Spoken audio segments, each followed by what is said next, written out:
Chaver B'ezrat Hashem, Kavod Shabbos Kodesh.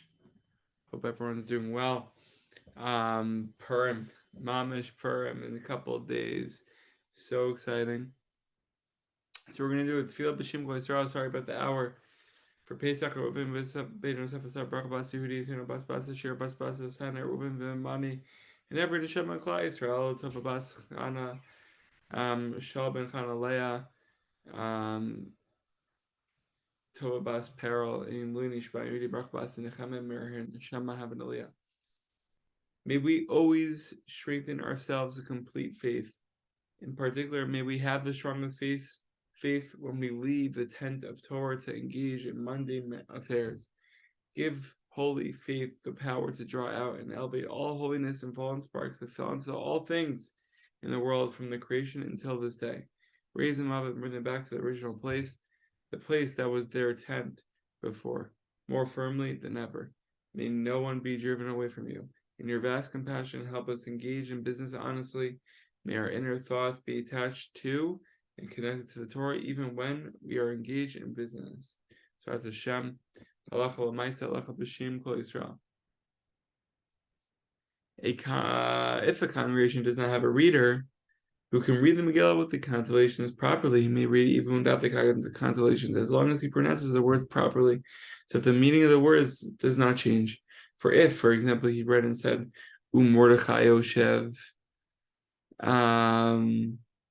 or instead of the Haman Nofel, and he said Nafal, oh wait, I forgot Yeshav, right? So for example, he says Mordechai Yoshev, but he read instead Yashav, which changes the tense. So same too, the Haman Nofel, Nafal changes the tense. V'chaduma, Afilu b'di Evan, even after the fact he does not fulfill his obligation, then they may make visualization and constellation marks in the Megillah scroll so that he should read it properly. And since it is a present situation, it is better to do this than to have another quietly read from a chumash for the reader. Since the one reading from the chumash, even though he's reading quietly, cannot concentrate to listen to the reader, and thus he is only read from the chumash, and he has not fulfilled his obligation. If this does happen, the one who read quietly for the reader must hear it and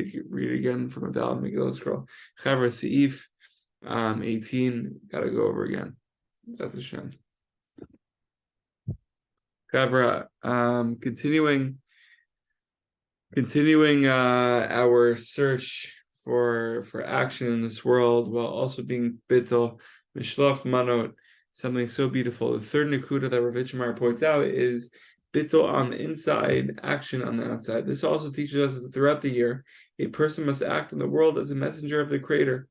Although there is an awesome revelation on Purim, when the secret of Yediyah, the foreknowledge of Hashem running everything, is openly revealed, the recognition that everything is done by Hashem and there is nothing but Him. However, on the other hand, is our duty to combine this with the power of our free choice, the role of the human being. What's so beautiful is that, now that we know that the Ribono Shalom, on Purim, there's no cover. There's no cover. Everything is revealed. from what we are learning during the time of McGill reading. A lot of things are going on, and beyond that, and throughout the day. So knowing that Hashem runs the whole world, I listened to a shir from Shlomo Katz, and he spoke about. I actually sent it to the chat. We should all listen to it like a million more times. It's so good, so good. But he was talking about this idea of Ino Mavado, and it just reminded us of the story that we mentioned here a bunch of times, right? When the Heilige Rav Uri of Shreilisk, I know very little about him besides what his sons learned from him and his name. But when Rav Yisrael of Rizhin, when Rav Uri passed away, Rav Yisrael of Rizhin went to his sons and he asked his sons, "What did you learn from your father?" And they said, "Our father would always ask us, 'What are you doing right now?'" So it's a beautiful thing. Ein no mavado, nothing besides Hashem. Hashem fills all worlds. So this experience is not just within the confines of a Beit Midrash, right? The Torah study that we're praying for. When we leave that box, right, and we go to the outer box and we engage with the world for it to continue, for it to live, for it to be eternal, and to be effective, right? So same too with this idea is that we have to be the messengers on the outside, right? And we always have to ask ourselves, what are we doing right now? It's a big avoda.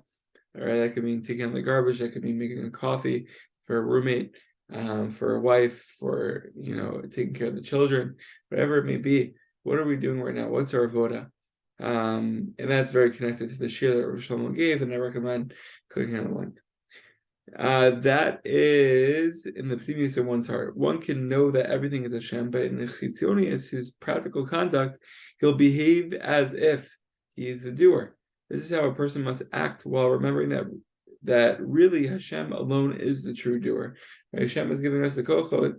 He's giving us, the whole davening, the whole structure of davening is thanking Hashem for really giving us everything, in on a general sense, but also on a specific level, and also understanding that and living with that. And what is the indicator? How can we know if we have this right balance of bittul and action, chitzoni and pinimi? The indicator of one feels in his heart is when one fails, right? Does he fall into sadness, right? When he fails, quote unquote, or does he grow stronger and rejoice in what Hashem led him to do, right? And all of these steps were just the way to get to the ultimate goal, the path. Right? It's unbelievable. There's actually I forget which parsha, but now that we're talking about this, is that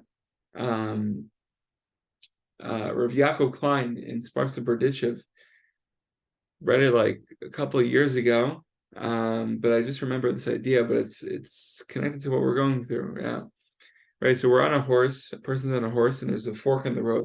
Right. On the right side, there's for the first 200 feet, there's a bumpy road, and then the rest of the way is a smooth path to the palace. Right. The other side is a smooth road for 200 feet, and then beyond that is a bumpy road, and then you're not able to get to the palace, right? There's a gate there that prevents one from getting to the palace. But it's all about the first 200 feet, right? And how we react to it, or it's really just a higher perspective, Gewalt, right? Because we could look at the paved road and be like, Gewalt, we should go on that road, but little did we know that it's a bumpy road ahead of it. The bumpy road. I guess, I don't know, it made sense in that. Beautiful stuff, Bezrat Hashem.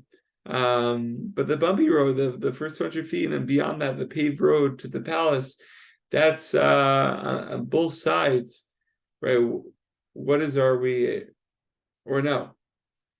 Oh, it did make sense a little. Right, if we choose the bumpy path for the first 100 feet, right, we have a higher perspective in saying, all right, maybe a little bumpy at the beginning, but in the end, we'll get to the palace. We'll see that only through the bumpy road we'll get to the palace, the ultimate place, the ultimate goal. Gotta look at that one again, but it's a beautiful idea. Or when one succeeds, does he fall into pride? Or does he remember that truly everything only Hashem has done and man is only his messenger?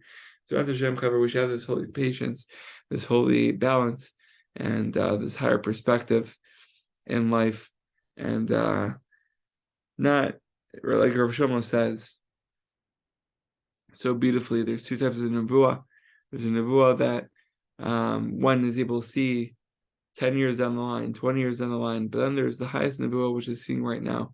Shall be zocha to see right now, to see what's happening behind the scenes, in front of the scenes, all the steps, all the people that Hashem wants us to meet, all the situations that Hashem wants us in. Chaver b'ezrat Hashem, we should know.